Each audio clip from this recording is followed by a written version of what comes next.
Welcome to another episode of The Merging Point, where social justice meets social solutions, the official podcast of the Center for Social Solutions. As you've probably gathered by now, I am not Earl Lewis. My name is Sydney Tunstall, and I'll be your guest host for today's episode. I am a PhD candidate in English and Women's and Gender Studies at the University of Michigan, and I work as a research associate at the Center for Social Solutions, and I'm so grateful to be here today for this episode.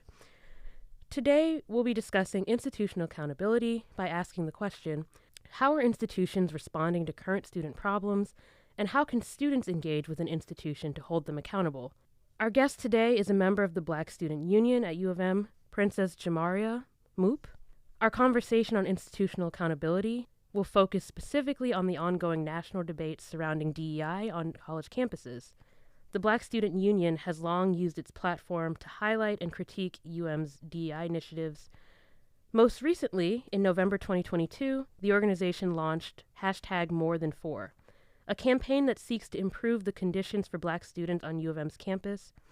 The title, #MoreThan4, is a reference to the 4% statistic that comprises the total Black student population on U of M's campus, a rate that is greatly disproportionate to the 14% of Black residents that comprise the total population of the state of Michigan. And this is an overlooked aspect of these debates. Whether DEI initiatives remain on college campuses in the U.S. or not, there are still marginalized students on these campuses who are demanding accountability from their institutions. How might we recenter these students' voices, and what does institutional accountability to these students look like in this context? So I'm going to introduce our guest today, who I'm so happy to be here with. Princess-J'Maria is a senior in the College of LSA studying biology on a pre-veterinary track. She has had a role in the Black Student Union organization for 3 years, currently serving as BSU speaker. 2 years after the release of BSU's More Than 4 political platform, she is still persistently working to close the gaps outlined in More Than 4 and hold the university accountable to the promises and commitments that have been and are being given to Black students at U of M. Princess-J'Maria, welcome. Thank you so much for joining us today. Thanks for having me. I'm excited to be here. Yeah, and I think we're going to have a really good conversation. So as you obviously know, BSU has a long history of organizing around improving the conditions for Black students on campus, and this has often included Black student enrollment as a part of that platform.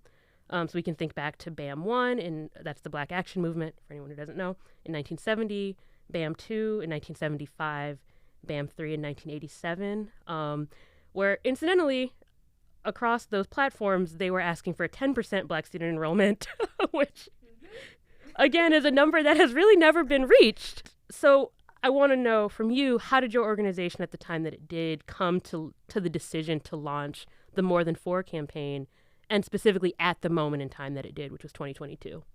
I believe the university was going through a leadership change. So President Ono was coming to the university, and it was kind of a new opportunity. A lot of new people in administration had moved positions, and we were basically like, we have an opportunity to work with people who are new, have new ideas, new ways of thinking, and that's kind of an opportunity for us to engage them in conversation like, hey, listen, these are the values that the university says it holds.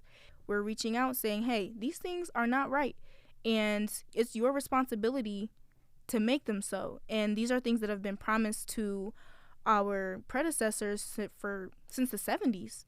And, you're talking with alumni, you're talking with students. People have been away from this campus for over 20 years. And we're talking with them, and they shaking their head. Y'all are dealing with the same stuff? And then you go, dang, we're dealing with the same stuff. And it's really heartbreaking because some of the people who have put their lives on the line, their education on the line, it's just frustrating. So our speaker at the time, she basically had this vision of like, okay, we need to release this platform. Yeah, thank you so much for offering that background.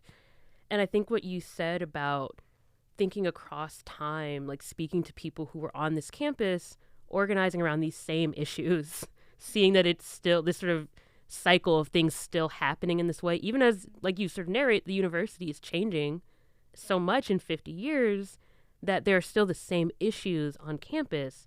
I think is a really like poignant, and I will say, as someone who is also a Black student who has been here for 7 years, I can fully agree with that feeling. So I wonder if maybe you could share what gaps you were trying to fill, and maybe what experiences you were hearing about from Black students on this campus, or maybe that that you were experiencing as Black students on this campus that informed this campaign. It's interesting talking with a lot of people and also myself experiencing there's like a spectrum. So some of us here, which has not personally been my experience, are experiencing like being targeted by people when they're alone, with most commonly verbal abuse, slurs, the N-word being said to you. And it's always through like a passing car and you're like, wow, what such cowards. Like if you're gonna call me a slur, at least get out the car and do it. But you know, those things where it's just like on the way you're being called out of your name, or in class you're being ignored on a project, or you just said something and then two seconds later someone else says the same thing you just said and they're like, oh yeah, let me write this down, that's such a good idea. Or people even looking at you for answers. And I had someone like spying on my iClicker, but then they would disagree every time I gave the answer. But you know, at the end of the day, listen, I would be right because I know what I'm talking about. But honestly, just constantly engaging with people who don't have the belief that Black people either know as much as them or know more than them. And you're constantly dealing with that, of having to explain yourself over and over to ears that aren't listening. A lot of times you're the only Black person and you're coming with a perspective that no one else has. It's daunting, especially from people who've endured so much abuse in the world, coming into a space like that. But yeah, it was just things like that where you're just constantly proving your worth, constantly proving your existence. So it's just a lot. We were just thinking about how I think part of what I read, I believe on the platform website, it seemed like your organization was positioning this, at least in part, as a response to U of M's DEI initiative. So I'm just wondering, maybe what gaps you see in those initiatives that you were hoping this platform can fill. Right. So one of the things in the platform talks about DEI being structured as a top-down initiative. So people who are not in community with students or who don't engage with students on a regular basis are making decisions that affect students in their daily lives. And so that's just not going to work. It has to be a bottom-up approach. Students who will be impacted know their needs the best. They know, or at least have a better idea of what fixes those issues. And that's the case for any community that you're making policy for or making structural implementations for. You have to work with them and co-create that. Then another gap that we identified was it being very programmatic. So like specializing in programs, a lot of events and things like that, where we're saying DEI needs to approach it from a structural point of view. We need an analysis of the current policies that exist at the University of Michigan. I think what we're identifying is that you having a program and a teaching about racism, like the people who need to hear it aren't in the room, 1. 2, there needs to be, like, it can't be a choice. It can't be like, oh, you know, I'll go to this little event. It needs to be, okay, in the curriculum, the race and ethnicity requirement, you're required to read these readings. You're required to do these things. I mean, implementing in curriculum, implementing in university policy. When you're trying to address inequity, the data needs to be available so people actually know what's going on, so we can effectively target what we need to target. As you were talking about these specific gaps you noticed, and these asks from your platform, as you mentioned, the university is going through an interesting transitional period because a new president is coming in. But I am wondering, in the time following that campaign's launch, so maybe in the immediate aftermath and maybe even now, gosh, like 2.5 years out, how has the university responded? Initially, after it was like, okay, let's meet. And we met with some university admin, and we had a conversation where we were saying this needs to be like, we're basically not coming here to play. We did a teach-in that year as well on how the university resists change. And it was inspired in part, obviously, our own expertise and experiences, and also on the case study done by Matthew Johnson in his book, Undermining Racial Justice. And so we sat with them and we're like, okay, we're not here to play. We're not here for the stalling. There are things that need to get done and we need to do them now.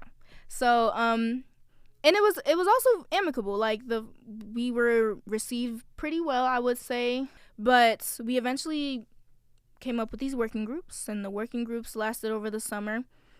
And this is kind of where things started to fall.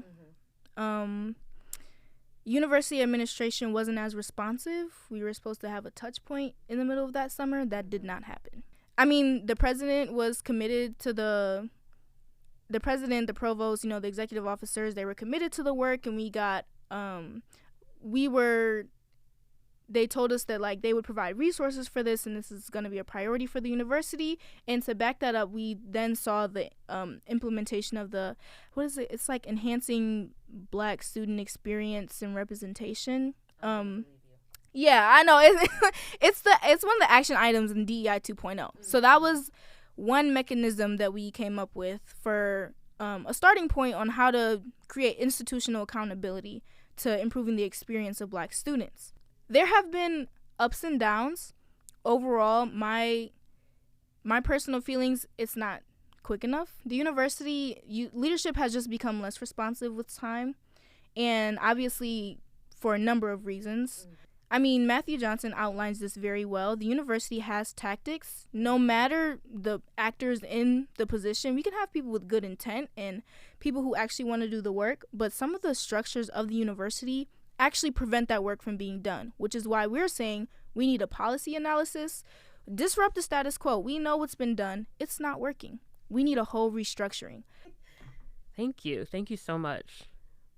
And I wonder if we can jump ahead a bit now, maybe what's happening now, because Black student enrollment has really become a very interesting talking point in these sort of debates about DEI, specifically on this campus, maybe more locally by one of the regents who went on Fox and Friends and said that that Black student enrollment is so low, so obviously DEI programming is not working. So I wonder, your organization, as you just outlined, has been doing 2.5 years of work, which is obviously preceded by 50 years of work that Black student organizers have been doing on this campus. And so I just wonder, maybe you could just say a little bit about what the experience has been like of witnessing your organization's platform being taken up in these ways. Right. So I actually was quoted in that article, myself and the former speaker, and I hadn't read it yet. I didn't know it came out. It got sent to me. So I'm like, ooh, hey, I'm in the New York Times. That's kind of cool. Then I read the article. I said, hold on. Oh, no. It was a misconstruction of our words, using our words to emphasize the inefficacy of DEI, which I think it's interesting when Black enrollment gets brought in as a talking point, because, to put it frankly, I take issue with this false care about Black students. That's just already one. I don't like it, because if we cared this much about Black enrollment, the state population is around 14%. As of when we started, it's somewhere around 4%. The same as in the 1970s. If there was care, this wouldn't be an issue. If that was a priority, it would have happened just like any other university policy happened. So that's one. Two, that's an interesting argument, because since DEI has been here, and in our platform, we acknowledge the fact that the university has an opportunity with DEI 2.0 to restructure how DEI works. Like we are seeing improvement from DEI efforts, and I really want to, take my hat off and acknowledge Tabby Chavis, who is our Chief Diversity Officer. She's done so much work and put in so much time into this initiative and initiatives for people all over campus, for everyone, and we're actually seeing an increase in Black enrollment. So it would appear that after DEI, Black enrollment is seeing an increase. The last time we had an enrollment that was higher than 4% was in the 90s, I believe. I think it's unfair to even expect 5 years of programming to undo 50 years of damage. Yeah, and I think what you're saying about this sort of focus on Black student enrollment totally obscures what you're saying. Black student enrollment numbers are rising. Obviously, not to the numbers they could be currently. If what you're saying is like about it being around 7% right now, that's actually the population of Black people in Ann Arbor. So wow, we are doing something. But I do think what you're bringing up about there's only so much one student organization can do. At some point, you expect, maybe hope, for a response, what you were saying about a public response, commitment from the university that you're working on and within. Right.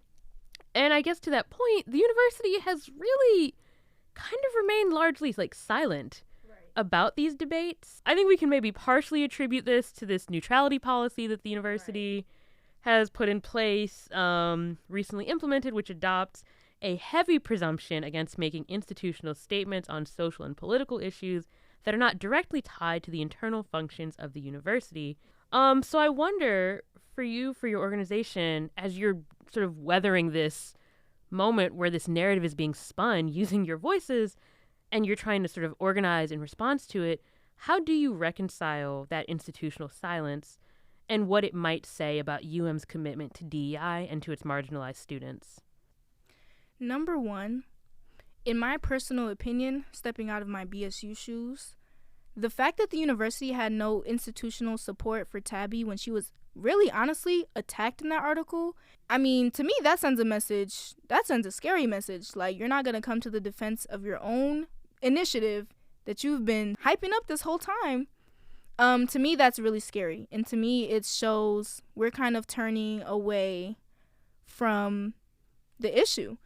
And so, branching off of that, the narrative is now being spun to like, we're going to focus on low income. However, this whole idea that we don't need to focus on race and sex and all these different identities that have real impacts on people's actual day-to-day lives, we're going to focus on socioeconomic issues because that's where the gap is. You know, we need to target more low income, expand the Go Blue Guarantee. We want DEI. Look what we did with Go Blue Guarantee. Okay, what else? Like, the silence is complacency. Mm-hmm. If you're unwilling to speak about injustices that are happening to your students, I mean, the institutional policies that have been implemented within the past couple years are terrifying. The DIAG reservation policies are ridiculous. They sneakily over the summer slid a little clause into the student code of conduct after they tried to release the disruptive activity policy, and students were like, this is anti-free speech. What are we doing? And so, I mean, we're just going down this slippery slope of just monitoring, surveilling, policing. I'm like, hold on. Last time I checked, this university prided itself on student activism and being held accountable by the students.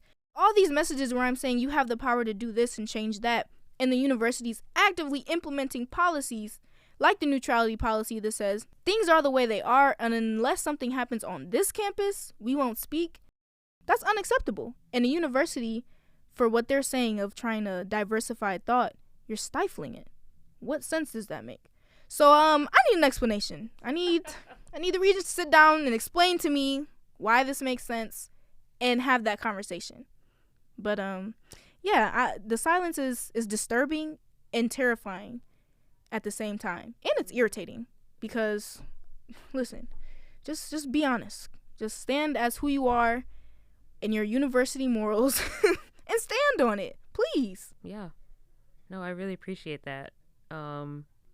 Maybe we can bring this back to More Than Four, because what I take from campaigns like More Than Four, as you've so clearly stated, right, is a desire to hold the university accountable to the students that comprise its community. As you said, a university is nothing without its students. Right.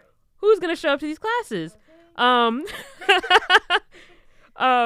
So as you think about that campaign, More Than Four, and all that has taken place over the last few months, what do you think institutional accountability looks like in this moment? The way the university is moving is scary and is honestly unprecedented. So for BSU, and in terms of our platform, we've had to kind of shift about how we're even thinking about that tenet of like restructuring the flaws of DEI.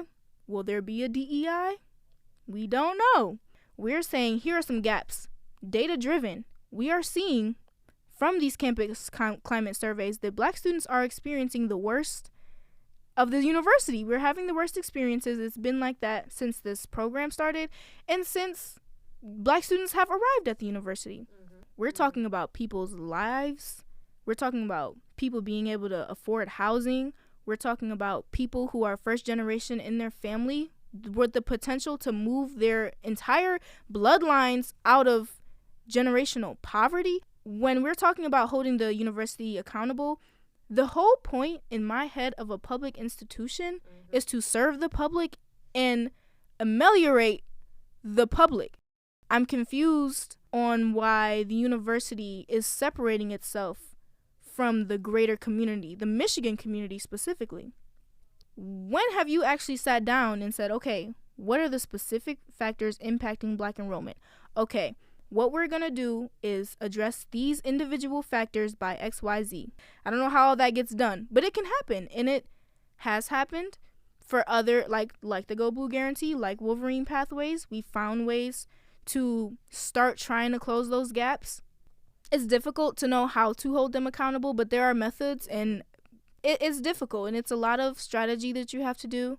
And a lot of it is thwarted by the university. The university has way over 50 years of practice, like stifling student movements and stifling change and preserving the status quo. So I'm not as good as the university at doing it, but I do think there's a certain power that students have that they'll always have because we make the university. And so tapping into our collective power as students across racial lines, across socioeconomic lines, though that's a really good way to hold the university accountable, because how do you tell your student body, I don't care what y'all are saying, we're going to do this, then we're not coming. So I think that's kind of what we're trying to do is build student power, understand that this isn't just the legacy that the university gets to say, oh my gosh, look at us, we're leaders and best, our students are activists and they change our campus and they hold us accountable, without actually being held accountable. It's like, you're right, they do. So let's meet tomorrow and fix this. And so I think that's kind of where I'm at now, where students have to realize that we are powerful. We are the university, period. It's not the other way around. So that leads us really well into our final question.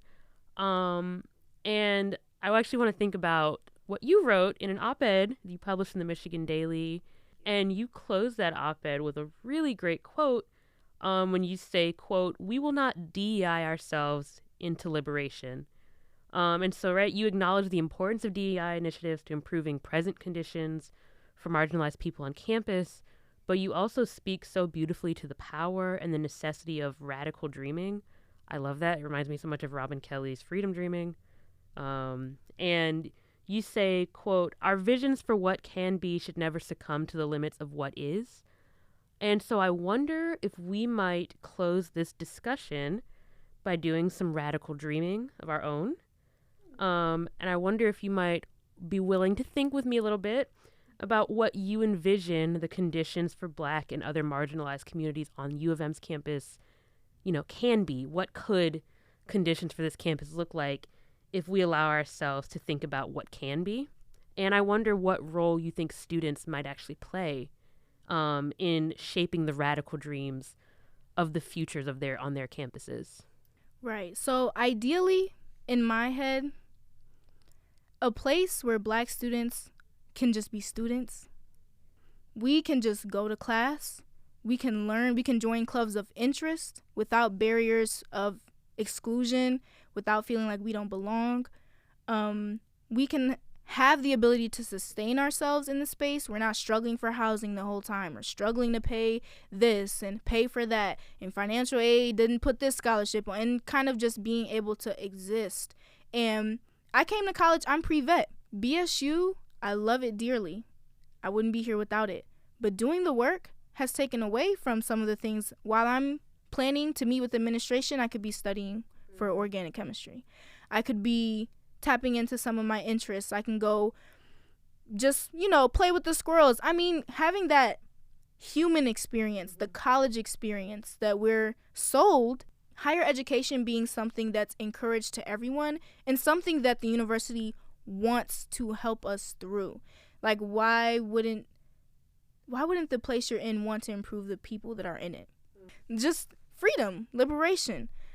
Why do we have to be so concerned about whether or not we get to live when we're trying to go to school?